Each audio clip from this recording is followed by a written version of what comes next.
Hey guys, welcome back to another episode of Eat Gakers.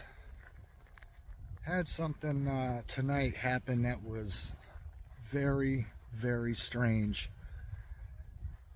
And I don't know how to explain it, but Bridget's been my witness.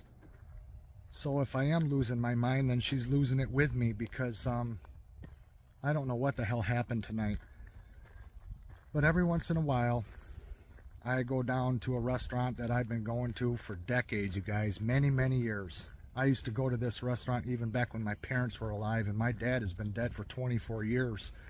I used to take my dad to the same restaurant, and it was owned by the same person. Same person. I've always talked to the owner. She would always ask me how things were going in the family. She knew some of my family. She knew my brother that was killed in the head-on collision.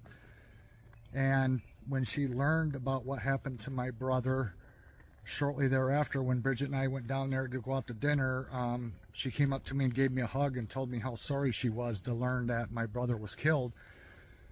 And I've known her for many, many years. I've known the owner for more than 40 years.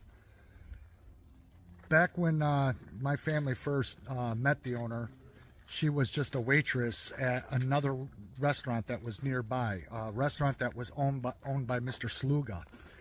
Mr. Sluga, back in the day, built a restaurant that was called Red Wing, and it was a very nice restaurant, and we ate there for many, many years. And then Mr. Sluga sold off Red Wing, went across the other side of the lake, and built a brand new restaurant called the Horseshoe Inn back in the day. And that waitress always told my family, one day she says, I'm going to own my own restaurant. That was her dream, to own her own restaurant. And she worked for Mr. Sluga for many, many years. Well, Mr. Sluga, after building the second restaurant called the Horseshoe Inn, he ran it for a little time, and then he decided to retire and get out of the business.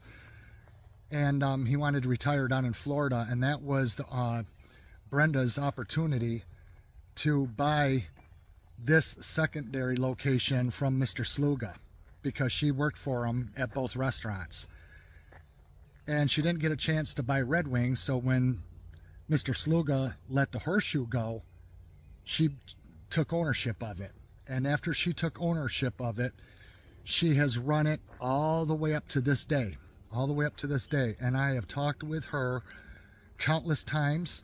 She has always been the bartender behind the bar, serving her customers. And tonight when we went down there, there was a for sale sign out in front of the place. And I was like, oh no, it's up for sale. This is my favorite place to go, you guys. I've been going there for years and years. And I always get the same meal, which is a haddock dinner, because they do fish the way I like fish to be cooked. It's perfect, and it's the same every single time. It's consistent. It never changes, and I like that. So I was hungry for fish because it's been about a month and a half, and I told Bridget, I says, let's go up to dinner tonight and go get a fish dinner. And so we went down there to get a fish dinner, and I saw the place was up for sale, and I was like, oh no. And we go inside, and Brenda's nowhere to be found. And the staff that has always worked there, the waitresses that I used to talk to every single time I've gone down there, were nowhere to be found. And it was black people running the place. Not that there's anything wrong with that. It's just that I've never seen a black person ever in the establishment, let alone running it.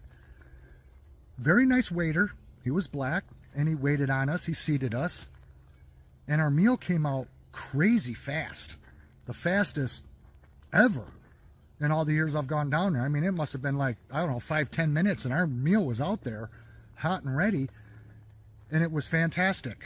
And I gave them a tip, and it was exactly how the fish dinner has always been. And so I asked him, I says, is Brenda selling the business? And he looked at me and he says, no, he says, my family's owned the business for 17 years. He says, Kathy and Jamie own it. He says, my parents.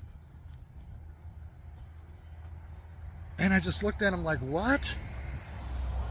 And he says, yeah, he says, I remember coming down here when I was a little kid. And he says, and we're selling the restaurant. He says, we bought it off Brenda 17 years ago. No, I just saw Brenda bartending at the same restaurant that we were at tonight just a month and a half ago, and she was asking me about my brother's wife and how she's been doing, because she knew my brother and his wife, and she knew other members of my family. She remembered my dad, she remembered my mom, she always has remembered me. And he said, we bought it off Brenda 17 years ago. He says, my mom and dad, Kathy and Jamie, are selling it. He says, after 17 years of ownership. The female waitress was black. He was black. I don't know if that was his sister. I've never seen black people ever at this restaurant or running it or claiming to own it, but today they claim they were the owners. And then there's always been a male cook at this restaurant, and this time a female cook came out wearing the apron, came right out of the kitchen after we were already starting to eat our meal, and she comes out and she says, how is everything? No cook has ever come out to ask us this. And I says, oh, everything's great, thank you. And she says, before she left, she says, good to see you guys again. And she walked away, and Bridget just looked at me like a deer in headlights, and I said, did she just say again? She says, yeah, who is that? I says, I don't know, I've never seen that woman ever before in my life.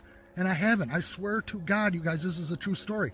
I never seen this woman before in my life. Brenda always had a man cooking for her in the kitchen.